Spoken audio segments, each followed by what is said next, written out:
Welcome to my channel Sella Buzz. Paul Newman really hated him more than anyone else. Paul Newman was born Paul Leonard Newman on January 26, 1925 in Shaker Heights, Ohio. Newman grew up in a middle-class family with Jewish and Catholic backgrounds. From when he was young, he loved acting and often acted in school plays. After high school, like many people his age, Newman's life was changed by World War II. He served in the U.S. Navy as a radio operator and gun shooter in the Pacific area. This experience taught him how to be disciplined, humble, and responsible. After the war, he went to college, first at Kenyon College, and then studied acting at Yale University and the Actor Studio in New York. There he learned from famous teachers, like Lee Strasberg.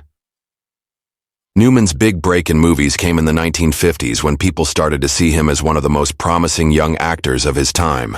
His early roles in movies like Somebody Up There Likes Me in 1956, where he played boxer Rocky Graziano, showed his natural charm and strength. But it was his role as Brick and Cat on a Hot Tin Roof in 1958, with Elizabeth Taylor, that made him a Hollywood star. During the 1960s and 1970s, Newman became famous for playing anti-hero characters, people who were flawed but still interesting. His acting in movies like The Hustler in 1961, HUD in 1963, Cool Hand Luke in 1967, and Butch Cassidy and the Sundance Kid in 1969 made him one of the greatest actors of his time. Newman's icy blue eyes, special charm, and quiet strength made him very popular with fans. His talent and hard work earned him respect from movie critics and other actors too. By the 1980s and 1990s, Newman had become a living legend. He proved he could still act great with roles in The Verdict in 1982, which showed his dramatic skills, and The Color of Money in 1986, directed by Martin Scorsese, which finally won him the Academy Award for Best Actor that he had waited so long for. Even when he got older, Newman kept giving memorable performances, including Nobody's Fool in 1994 and Road to Perdition in 2002. His ability to change with different decades, styles, and Hollywood trends is part of what makes his career so amazing. Outside of acting, Newman lived a rich and varied life. He loved car racing and competed professionally in the 1970s and 1980s. He even co-owned Newman Haas Racing, a successful team in the kart IndyCar series. He once said racing was the only thing that made him feel truly alive besides acting. But maybe his greatest achievements weren't on the movie screen or the racetrack, but in his help to others. In 1982, he started Newman's Own, a food company that promised to give all profits to charity. What started as a small salad dressing business grew into a worldwide brand that eventually gave over $600 million to different charitable organizations around the world. Newman also started the Hole in the Wall Gang Camp, a summer camp for children with serious illnesses, which has helped thousands of families. In 1986, Paul Newman gave one of the most celebrated performances of his career when he played the skilled and charming pool player, Edward Fast Eddie Felson, in the drama movie, The Color of Money. This movie, directed by Martin Scorsese, was based on Walter Tevis's 1984 book of the same name. The book was a sequel to The Hustler, the 1961 movie that first introduced audiences to the character of Fast Eddie. Newman's return to this role more than 20 years later was highly expected, and it did not disappoint. He brought a deep sense of seriousness, tiredness from life, and subtle charm to the character. He skillfully showed a man whose early dreams had grown into a complex mix of wisdom, cleverness, and thinking about past choices. Critics and audiences praised his performance for how deep and real it was. They noted how he easily showed both the excitement and the moral confusion of the hustler's world. Newman's acting wasn't just a nostalgic return. It was a masterclass in detailed acting, showing his ability to revisit a character with new insight and emotional connection. For his work in The Color of Money, Newman received widespread praise, ending with an Academy Award for Best Actor. Many people felt this recognition was long overdue given his remarkable body of work spanning decades. The movie itself also received critical praise, especially for its blend of high-stakes drama, rich character development, and Scorsese's dynamic direction, making it a standout in 1980s American cinema. 8 years later, in 1994, Paul Newman once again amazed audiences with a performance that showed his lasting talent and emotional range. In the comedy-drama movie Nobody's Fool, he played Donald J. Sully Sullivan, a rough, wisecracking yet deeply caring man living in a small New York town. The role let Newman explore a more understated, character-driven form of storytelling, relying less on the flashy charm of a hustler and more on the quiet strength and humor of a man shaped by a lifetime of experience. Critics praised his acting as one of the finest of the year, with many saying it was not only the best performance of 1994, but also among the greatest he had ever given. Newman's ability to fully become Sully's complexities, his flaws, regrets, and moments of unexpected tenderness showed his extraordinary skill as an actor. The subtlety and realness he brought to the role let viewers see a fully realized human being on screen, one whose struggles and victories felt deeply real. His performance in Nobody's Fool proved again his status as one of Hollywood's most accomplished and versatile actors, able to show both humor and heartbreak with equal skill, and highlighted the depth and consistency of his artistry even late in his career. Paul Newman's first marriage was to Jackie White, a young woman he met in the years after World War II, when he was still finding his place in both life and career. The two married in 1949 when Newman was only 24 years old, and still far from the Hollywood stardom that would later define him. At that time, Newman was working in local theater and studying acting, while Jackie herself was an aspiring actress who shared his artistic dreams. Their early years together were spent dealing with money problems, long hours of study and rehearsals, and the uncertainties that came with trying to make it in the entertainment business. Despite these challenges, the couple had 3 children, a son, Scott, born in 1950, followed by 2 daughters, Susan in 1953 and Stephanie in 1954. Becoming a father while still at the beginning of his career forced Newman to balance family duties with his growing love for acting. Although the marriage ended in divorce in 1958, Newman's relationship with Jackie and the children they shared left a lasting impact on his personal life, especially his later charity work and dedication to family. In 1958, the same year his first marriage ended, Paul Newman married actress Joanne Woodward. This union would come to be seen as one of Hollywood's greatest and most lasting love stories. Newman and Woodward had first met several years earlier while working in theater, but their relationship grew deeper when they were cast together in the movie The Long Hot Summer in 1958. Their undeniable on-screen chemistry mirrored the connection they shared off-screen, and by the time they married in Las Vegas, their bond was already widely admired. Unlike many Hollywood marriages that fell apart under the pressure of fame, Newman and Woodward's relationship only seemed to grow stronger with time. Together they had 3 daughters, Eleanor Nell Newman in 1959, Melissa Lissy Newman in 1961, and Claire Clee Newman in 1965.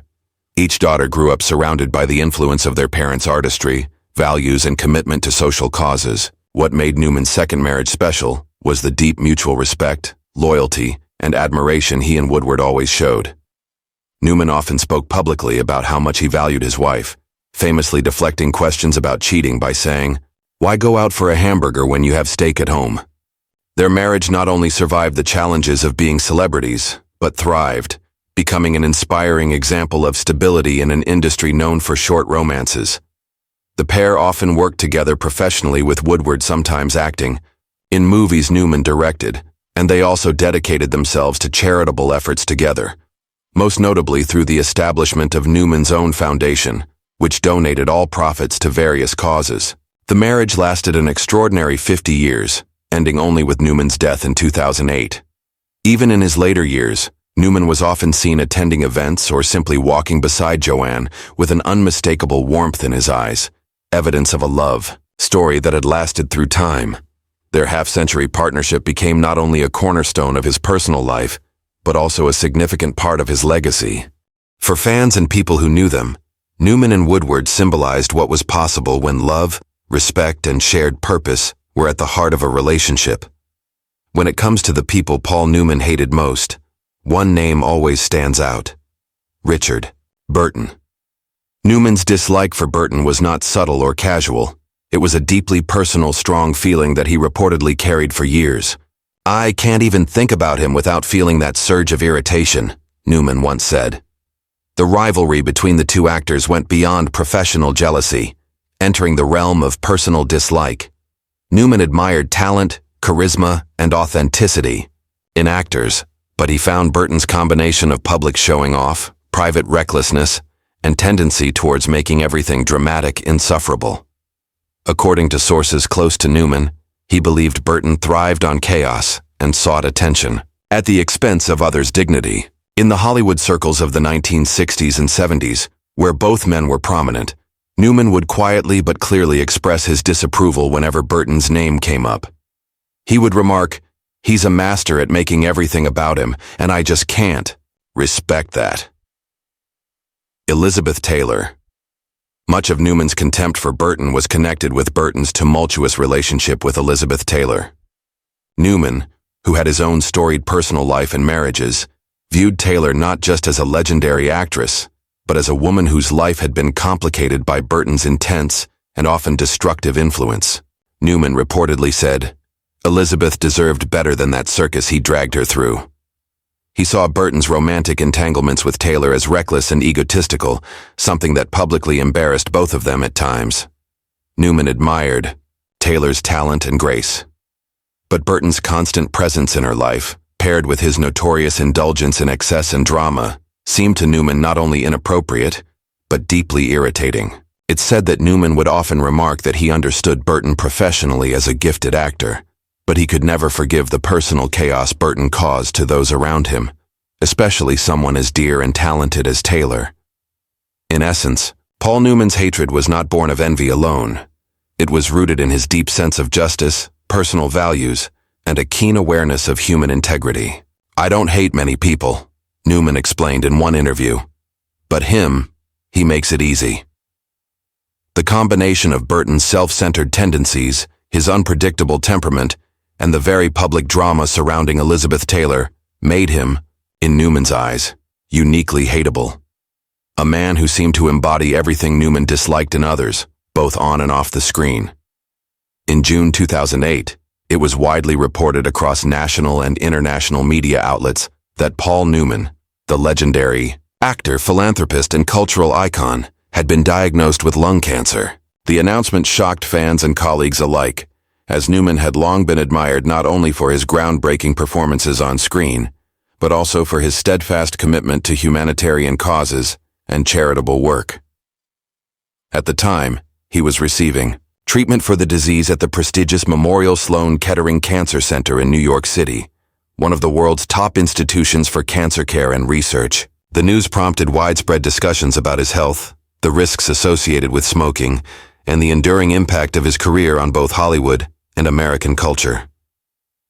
A.E. Hotchner, a close personal friend and longtime business partner who had worked with Newman in the 1980s to launch the immensely successful and socially conscious food brand, Newman's Own, provided further insight into the situation. In a candid interview with the Associated Press in mid-2008, Hotchner revealed that Newman had confided in him about his battle with the disease approximately 18 months prior to the public announcement.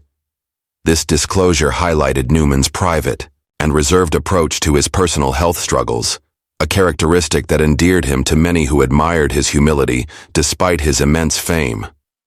The revelation also underscored the long duration of the illness, suggesting that Newman had been courageously confronting the physical and emotional challenges of lung cancer in relative privacy, while continuing to engage with his philanthropic and professional endeavors. Newman's diagnosis carried added sadness, considering his lifelong history as a heavy cigarette smoker. For decades, he had smoked intensely, a habit that was common in Hollywood's golden era, until he finally quit in 1986. His decision to stop smoking demonstrated a conscious effort to prioritize his health.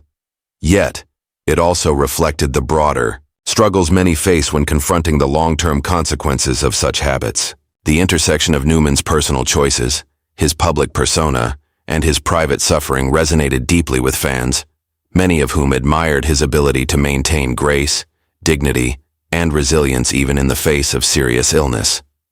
Tragically, Paul Newman passed away at his home in Westport, Connecticut, on the morning of September 26, 2008, at the age of 83. His death marked the end of a remarkable life that spanned 8 decades of cinematic achievement, entrepreneurial innovation, and charitable dedication. Those close to him described his passing as peaceful, occurring in the familiar comfort of his own home, surrounded by the life he had built and the family and friends he cherished. Following his death, Newman was cremated, and a private funeral service was held, reflecting the intimate and understated approach he often favored for his personal affairs. His legacy, however, continued to reverberate far beyond these private ceremonies as fans, fellow actors, and humanitarian organizations celebrated the extraordinary contributions of a man whose life blended artistic brilliance, business acumen, and heartfelt generosity in ways few others have ever achieved.